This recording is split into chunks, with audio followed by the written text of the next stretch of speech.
کہ خیر کو عام کرنے کی کوشش اور شر کو ختم کرنے کی کوشش. واصبر علی ما اصابک، اور جو مصیبت تمہیں پہنچے اس پہ صبر کرنا.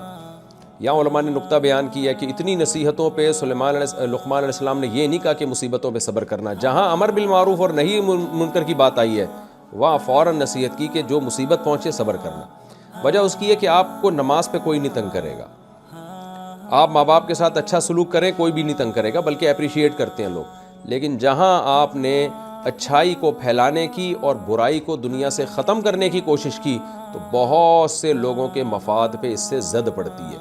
وہ آپ کے راستے کی رکاوٹ بنیں گے، آپ کو بدنام کرنے کی کوشش کریں گے، آپ کو ٹارچر کرنے کی کوشش کریں گے، طنز کریں گے، تانے دیں گے.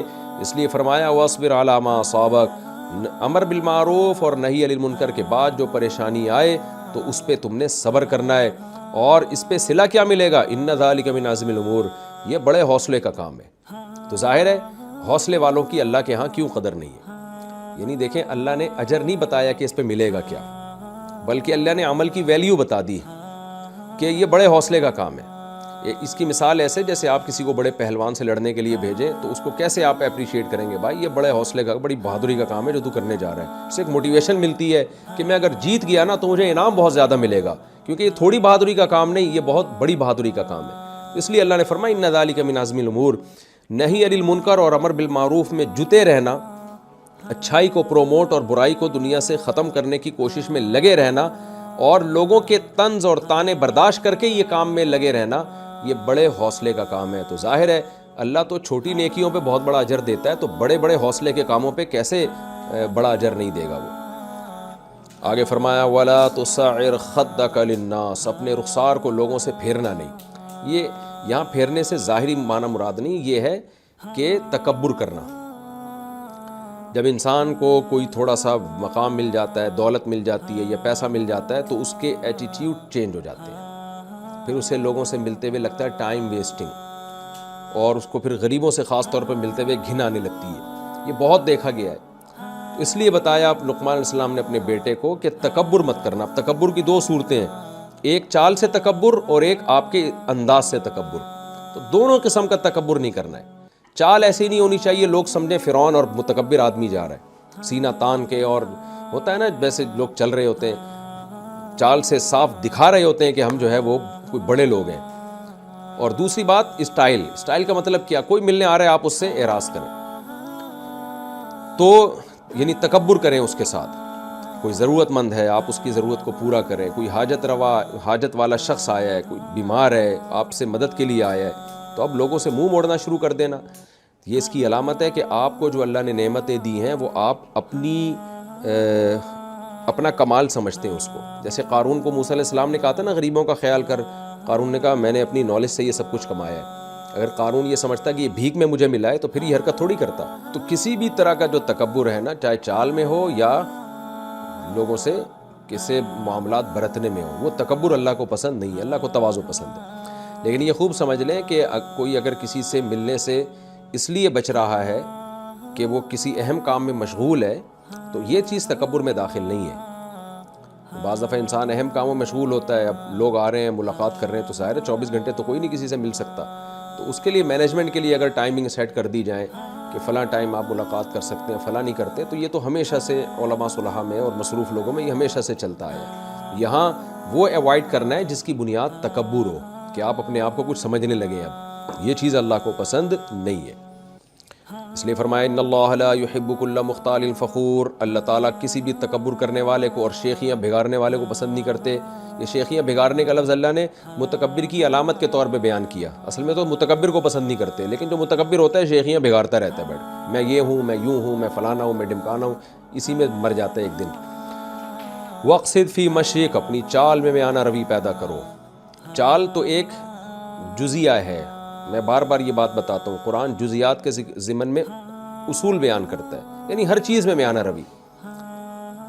تو دیکھیں اگر کوئی واکنگ کے لیے تیز چل رہا ہے نا، ڈاکٹر نے مشورہ دیا ہے، وہ اس میں داخل نہیں ہے. یہاں مطلب یہ ہے کہ کوئی بھی کام جب کرو تو سنجیدگی، متانت اور وقار کے ساتھ، سستی بھی نہ ہو اور ہلڑ بازی بھی نہ ہو. آج کل جو لوگ چل رہے ہوتے ہیں نا وہ بیماروں کی طرح، وہ تواضع نہیں ہے. جیسے کہ میں نے سورہ فرقان کے آخری رکوع میں بتایا نا کہ ایمان والے جو ہیں وہ یمشون وعباد الرحمن الذین یمشون علی الارض ہونا، کہ زمین میں عاجزی کے ساتھ چلتے ہیں. تو حضرت عمر نے کسی شخص کو دیکھا کہ وہ بہت ہی کندھے جھکا کے جا رہا ہے، تو فرمایا کیا تم بیمار ہو، کیا مریض ہو؟ تو وہاں بھی مطلب یہ کہ تکبر نہ کرے انسان. تو یہاں بھی یہی مطلب ہے کہ اپنی چال میں میانہ روی، یعنی ہلڑ بازی نہ ہو. تو نارمل اسپیڈ سے انسان کو چلنا چاہیے جو اس کی نیچرل اسپیڈ ہے. علماء نے اس کے تحت لکھا جو آپ کی نیچرل رفتار ہے نا، اس رفتار سے چلنا چاہیے. ہاں کوئی ڈاکٹر نے تیز واکنگ کا حکم دے دیا تو ظاہر ہے جاگنگ بھی جائز ہے، پھر واکنگ کیا. لیکن نارمل روٹین میں ہم جب بھی کوئی کام کریں، چاہے وہ چلنا ہو، چاہے وہ کھانا ہو، چاہے وہ کہیں پہنچنا ہو، تو ہلڑ بازی کے ساتھ کام نہیں ہونا چاہیے، نہ سستی کے ساتھ ہونا چاہیے. جیسے کہ نبی صلی اللہ علیہ وسلم نے اللہ سے پناہ مانگی، اعوذ بک من البخل، اے اللہ من البخل و من الکسل، اے اللہ میں کنجوسی سے اور سستی سے تیری پناہ مانگتا ہوں. تو ایسی چال بھی نہیں ہونی چاہیے جس سے لوگ یہ سمجھیں کہ آپ بیمار ہیں. اور کام اتنی سست روی کے ساتھ نہیں ہونا چاہیے کہ لوگ کہیں کہ یہ آدمی سست ہے، اور اتنی ہلڑ بازی کے ساتھ بھی نہیں ہونا چاہیے کہ آپ خود ٹینشن میں بھی آ رہے ہو اور دوسرے بھی ٹینشن میں آ رہے ہیں. تو ہر چیز میں اعتدال اور میانہ روی یہ ضروری ہے. آگے فرمایا وَغْضُضْ مِن صَوْتِكَ، اپنی آواز کو بھی پست کرو. میں تو کہتا ہوں یہ آیت جو ہے نا، یہ جو سورہ لقمان میں جو اللہ نے اس رکوع میں احکام دیے نا، اپنے گھر پہ لکھ کے لگا دینے چاہیے. آج گھروں میں چیخنے چلانے کا معمول ہے، کوئی آرام سے بات ہی نہیں کرتا ہے.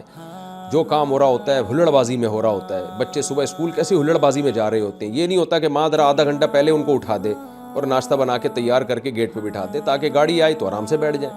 وہ بیل دبا کے کھڑا ہوا ہوتا ہے، چیخ و پکار لگی ہوئی ہوتی ہے، جو کنوینس والا ہے، وین والا جو آتا ہے. اور یعنی سارے ہی کام ایسے، ایئرپورٹ کسی نے جانا ہو تو کیسے بھاگ رہے ہوتے ہیں، اسٹیشن جانا ہو تو بھاگ رہے ہیں. جس ٹرین کو بھاگنا چاہیے وہ بھاگ نہیں رہی ہوتی، وہ سستی کے ساتھ جا رہی ہوتی ہے، باقی ہر ایک بھاگ رہا ہوتا ہے. تو پوری قوم ہی اس عذاب میں مبتلا ہے کہ اور یہ جو ہلڑ بازی ہم کرتے ہیں سستی کی وجہ سے کرتے ہیں. ٹائم پہ کام نہیں ہوتا تو عین وقت پہ پھر مسلط ہو جاتا ہے کام ہمارے اوپر. تو یہ آیتیں جو لقمان علیہ السلام نے جو نصیحت یہ کی ہے نا، گھر میں سنہری حروف سے یہ لکھ کے لگا دینی چاہیے کہ ہمارے گھر میں رہنے کا اصول ہے کہ ان اصولوں پر سب عمل کریں. تو اس میں ایک اصول وَغْضُضْ مِن صَوْتِكَ، اپنی آواز کو پست رکھو. ہم نے ہندوستان میں جتنے بھی بزرگوں کے بارے میں، ان کی سیرت کے بارے میں پڑھا اور اپنے بڑوں سے سنا، سب یہ کہتے ہیں کہ ان کی آوازیں بڑی پست تھیں، بہت نرم لہجے میں پست آواز سے وہ بات کیا کرتے تھے. یہ چیز بھی بچپن سے بچوں کو سکھانے کی ہے. آگے فرمایا اِنَّ أَنكَرَ الْأَصْوَاتِ لَصَوْتُ الْحَمِيرِ. پھر وہی مثال دے دی نا لقمان علیہ السلام نے. میں نے بتایا کہ پیغمبر مثالوں سے، اولیاء اللہ مثالوں سے بات سمجھاتے ہیں. انہوں نے فرمایا کہ دیکھو سب سے بری آواز گدھے کی ہوتی ہے. کیوں؟ چیختا بہت ہے. کتنا برا لگتا ہے جب وہ چیخ رہا ہوتا ہے کہ کسی طرح یہ خاموش ہو جائے. اس لیے بات جب کرو تو میٹھے لہجے میں، نرم لہجے میں، پست آواز میں بات کیا کرو.